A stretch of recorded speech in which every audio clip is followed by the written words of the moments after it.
a little change from my usual. I do a lot of residential landlord videos, but I thought I would do just a quick little video on the 3 types of commercial leases. Just to get straight into it, there's 3 types. There's gross lease, full service lease, same name. There's net leases, and there's modified gross or modified net leases. I'm gonna go into the first one, which is the gross lease. So this lease is the least favorable for landlords, and it is the tenant pays a base rent, and that is it, and the landlord pays for everything else. So usually the base rent will be higher, but the landlord is on the hook for the utilities, the CAM, the maintenance, so it's one thing and it's not broken out. Now, one way to kind of correct this or make it a little more balanced is that you can have escalation clauses. So, either the base rent increases every year, which is pretty common, or if the expenses exceed a certain amount, then the rent will get bumped up again, or maybe during certain seasons like the summer when AC is running a lot, then there'll be an escalation clause to bump it. But typically the gross lease, which is the least common that I see, is leaves a lot to be questioned, and so that's why I tend to not see it very often, because a lot of the time expenses are just very variable, such as the common area maintenance, the trash, the utilities, etc. So kind of the opposite spectrum of that, those are the net lease. So in the net lease, the base rent is lower, but the tenants pay for the insurance, the property taxes, and the maintenance. There's 4 types of net leases because the net lease varies depending on the net. So if you've ever heard of triple net leases, if you want to trade into typically a class A real estate, a lot of them are triple net leases. So that's I think the least management intensive one. But to go into it, triple net leases, there's the first one is the single net. So the tenant will pay for the rent and usually a portion of the property taxes. The landlord from there pays for all the building expenses, but the tenants usually pay for the utilities directly. So that one, there's a base rent, and then a portion of the property taxes get passed on to the tenant, but the repairs and stuff for the building are usually on the landlord, but the utilities tend to be in the tenant's name, and other services directly related to it, like maybe the trash. The next one is double net lease. So you get a base rent, the property taxes are paid by the tenant, and then usually a portion of the insurance is paid by the tenant. Again, it puts a lot of the maintenance on the landlord, and what maintenance the landlord's responsible for versus what the tenant is responsible. All of these things are negotiable. The main maintenance of the building goes on the landlord. So a lot of big ones are usually the roof, foundation, bearing walls, things like that. A lot of the times that can be on the landlord depending on where you're at. A lot of that usually is on the tenant, that they pay for all those things. But in a double net, again, a lot of the maintenance falls on the landlord. Triple net, and this one is kind of like the holy grail for landlords in the sense that it's kind of one of the more popular ones for very large commercial buildings that tend to have single tenants or fewer tenants, and that is the tenant pays a base rent, property taxes, insurance, and common area expenses. Again, tenants tend to pay for their own operating costs in these net leases, such as utilities and maybe trash or other things necessary for them to run the business. But the important difference here is a lot of the common area maintenance is falling on the tenant. So they're keeping track and they're maintaining things. If there's damages, etc., the tenant's covering that. And the landlord usually doesn't cover big things like the roof, maybe foundational, maybe structural might fall on the landlord. It kind of depends on the building.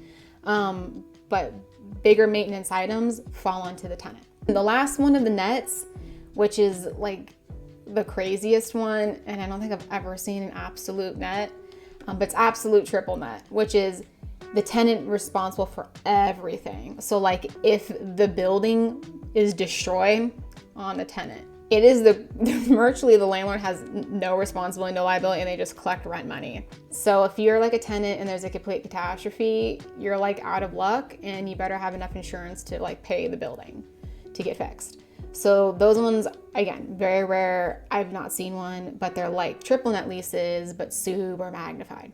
Now the last one, which is the one I've seen quite a bit, it's the modified gross. So modified gross, modified net, are similar to the gross and the net, except they're modified in the sense there's a lot more negotiation there.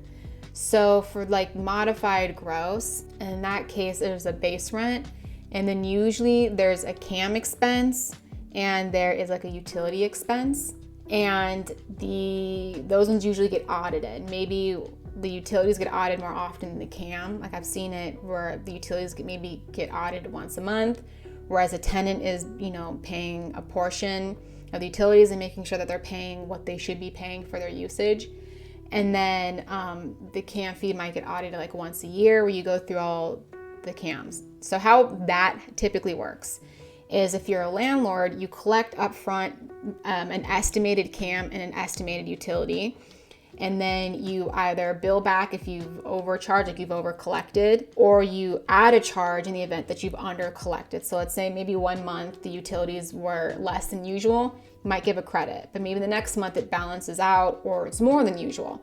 Then the tenant pays for the difference. And the CAM fee, maybe 1 year there's been fewer maintenance issues, like there's fewer things that had to be done in the common areas, then there might be some sort of credit. If you've collected more money than what the expenses come out to. Modified gross tends to be in buildings that are multi-tenant that aren't sub-metered. So they might have some sort of metering system in place, but there's not like city meters where the tenants could put the utilities in their name. So in that case, it's a lot more management work and a lot more accounting and paperwork for the landlord. And then the tenant does have the right to look at it and make sure that what they're being charged for is what's being paid.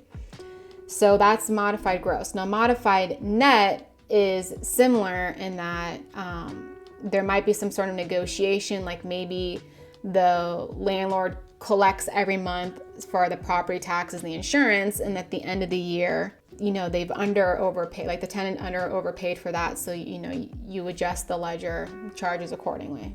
So that's why they're modified, in the sense that usually it's not directly paid by the tenant, it's first paid by the landlord and then billed back or offset with the tenant. So those ones are a little more, labor intensive and management intensive, but those ones tend to have a lot more negotiating room, and they're kind of a happy middle ground with landlords and tenants. Usually on the lease, it'll have the rent, the CAM charges, and the utilities broken out separately. So again, there's not just one base rent. Those things, are itemized out. So the base rent might go up, but maybe the CAM and utilities stay the same. So those are the most common leases. Those ones are trickier. They're in California Air CRE. They tend to have what is like the gold standard of commercial leases. They have variations of all of these. If you're in like another state, there might be an association for specifically commercial property owners that they might have some sort of template. But those ones are definitely, they tend to be heavily negotiated because of the expenses and maybe the way the building is set up. It might be broken up to smaller units, so there's not like separate meters.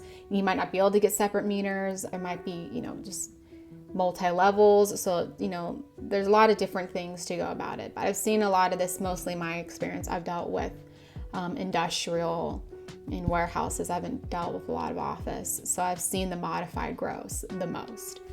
And it's, again, all comes down to like the negotiation. So if you're a landlord and you have, commercial building, you really want to project out your expenses and make sure that you're not covering the cost of someone operating their business. That is a big concern of a landlord, especially with utilities, especially with CAM. Those things can go up by just the expense of the tenant, especially if the business starts to grow, maybe they get more machines, things like that. You don't want to be on the hook for the increase in their business. So that's why these things are some of the most negotiated leases. I hope that video was helpful. You might find another video I've done, which is the landlord-tenant dynamic. I'll link that up top. There might be other ones that are relevant. I just can't think of in the moment. That being said, if you found this video kind of helpful, you might find my newsletter that I send every Sunday helpful. It has a lot of landlord tips, and I include news in there relevant to real estate, so you might also enjoy that. And thanks again for checking out the video.